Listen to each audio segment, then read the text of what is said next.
সারাদিন সারা রাত তুমি যতই কাজ করো না কেন এটা কেউ দেখবে না, কিন্তু সকাল সকাল ঘুম থেকে উঠে যদি তুমি কাজ না করো, রান্না না করো, তাহলে আশেপাশের লোকজন মনে করে কি জমিদারের মেয়েকে বউ বানিয়ে নিয়ে আসছে, সকালে ঘুম থেকে উঠে না। So hi everyone, good morning. এখন হচ্ছে সকাল 7টা। যেদিন আমাদের কাজ থাকে সেদিন আমরা সকাল 6টায় ঘুম থেকে উঠার ট্রাই করি। যদিও ঘুম থেকে উঠতে একটু কষ্ট হয়, তারপরে কিছু করার নেই। একা তো আমি মেয়ে মানুষ, তারপরে আবার বাড়ির বউ। সো বাড়ির বউদের অবশ্যই সকালে ঘুম থেকে উঠতে হবে, নাস্তা বানাতে হবে, যার যে কাজ আছে সেগুলো রেডি করে দিতে হবে। আমি সবার চেয়ে একটু আগেই ঘুম থেকে উঠি, ফ্রেশ হয়ে রেডি হয়ে আমি নাস্তা বানাতে চলে যাই, যাতে খেয়ে দিয়ে সঙ্গে সঙ্গে বেরিয়ে যেতে পারি। আজকে খুব তাড়াহুড়া করে সিম্পল কিছু নাস্তা তৈরি করেছি, কারণ আজকে আমাদের অনেকগুলো কাজ কমপ্লিট করতে হবে। আজকে মনের একটা কষ্ট আপনাদের সাথে শেয়ার করি। আমরা মেয়ে মানুষ, আমাদের জীবনটা দেখেন কেমন। তুমি মেয়ে মানে তোমার সুন্দরী হতে হবে, তোমার সকল কাজে কর্মে পারদর্শী হতে হবে, তোমাকে শিক্ষিত হতে হবে, তোমাকে ভালো চাকরি করতে হবে, তোমার বাবার ফ্যামিলি অনেক ভালো হতে হবে, তুমি ভালো একটা জব করলে তো আরো ভালো হয়। এগুলোর পরেও তোমার অনেক বেশি সাংসারিক হতে হবে। আমি না মাঝে মাঝে খুব অবাক হয়ে যাই এটা ভেবে, কিছু মানুষ হয়তো বা ভুলেই যায় বাড়ির বউ বা মেয়ে মানুষ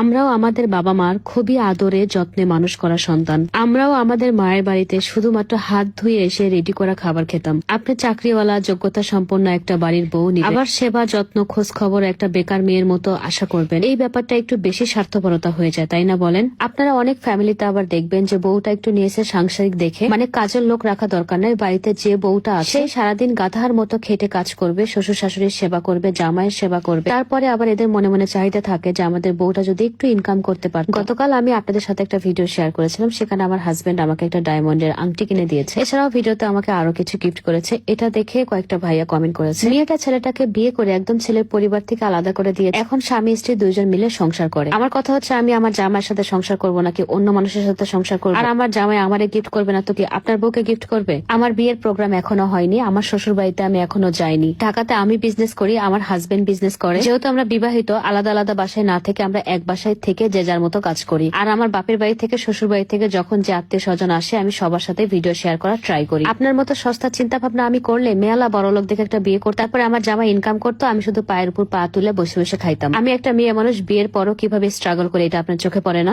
এটা তো চোখে পড়বে না, কিন্তু জামাই একটা কি গিফট করছে এটা ঠিকই চোখে পড়ছে। নিজের বাড়ির মেয়ে পরের বাড়ি গিয়ে সুখে থাকলে খুব ফাইন লাগে, কিন্তু পরের বাড়ির মেয়েকে নিজের বাড়ি নিয়ে এসে সুখী রাখতে একদমই ভালো লাগে না। যাই হোক, একটা কথা আছে না, আমরা সবাই দোষী, কিন্তু অন্যের দোষটা আমরা বেশি ধরি। আপনাদের সাথে কথা বলতে বলতে নাস্তা তৈরি করা শেষ, খাওয়া দাওয়া অলমোস্ট শেষ। খুব তাড়াহুড়া করে আমরা এখন বাহিরে বেরিয়ে পড়বো। আজকে আমি একটা লাল টুকটুকা 3 পিস পরেছি। লাল 3 পিস পরলে নাকি আমাকে অনেক সুন্দর লাগে, এটা আমার হাজবেন্ড বলেছে। সে এখন যেখানে লাল ড্রেস দেখুক না কেন সঙ্গে সঙ্গে আমাকে বলবে এই ড্রেসটা তুমি নিয়ে নাও। আমার এই সুন্দরী সুতি লাল 3 পিসটা আমি নিয়েছিলাম ফেসবুক পেজ লামিয়া ফ্যাশন থেকে। ড্রেসটা এত বেশি কমফোর্টেবল এন্ড পরার পরে খুব সুন্দর লাগছে। লামিয়া ফ্যাশনে আপনারা এমন সুন্দর সুন্দর অনেক 3 পিস পেয়ে যাবেন, পেজটা একটু ভিজিট করে আসবেন। আর যেসব আপুরা 3 পিস পরতে অনেক বেশি পছন্দ করেন, সেসব আপুরা অবশ্যই নিজেদের কালেকশনে এরকম একটা 3 পিস রেখে দিবেন। লাল 3 পিস পরলে প্রত্যেকটা মেয়েকে সুন্দর লাগে, আকর্ষণীয় লাগে, মনটা অনেক ভালো থাকে। সবাই ভালো থাকেন, টাটা এন্ড টেক কেয়ার। আর লামিয়া ফ্যাশনের পেজ নেম আমার ক্যাপশনে মেনশন দেওয়া আছে।